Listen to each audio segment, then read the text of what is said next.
Hakuhĩ na harĩa onjoria maihũrĩte magĩetha umithio nĩ mbica ĩtarĩ ya gũkenia maitho ya gĩko gĩa sewage gĩkĩaraha mĩtaro-inĩ mwena wa Mikindũri taũni-inĩ ya Meru.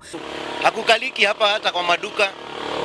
Hata chakula ukiwekewa chakula unafikiria labda mwenye kupika ndio amefanya makosa, lakini ni harufu hii mbaya ya hii sewage hapa.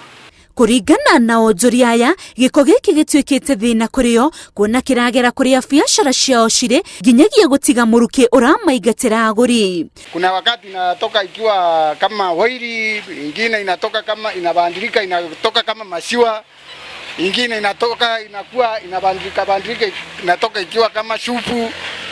Kwa hivyo na hata ofisi ya MCA wetu iko karibu hapa mita kama 50 hivi ipo kwa hapa na hata hatusaidii. Guoya wao ni maĩ maya ma gĩko no matukane na maĩ ma kũnyua kana matonye biacara-inĩ ciao kuona macũngĩrĩra mekwanjia kũrigita mĩrimũ ĩrĩa yumanaga na gĩko. Naomba serikali tu ituangalie, itengeneze hiyo barabara, iweke kama hii nini damu kubwa, hiyo maji teremke hata kabisa. Riu aikari na onjoria maroria thirikari ya kaunti ya Meru imathondekere mitaro ino itanatuĩka ũgwati amu ĩthũkĩire gĩcigo-inĩ kĩrĩa gĩkoragwo kĩrĩ gatũrũ ka wonjoria taũni-inĩ ya Meru. Handũ-inĩ ha Inooro TV, rĩtwa rĩakwa nĩ Winrose Wangui.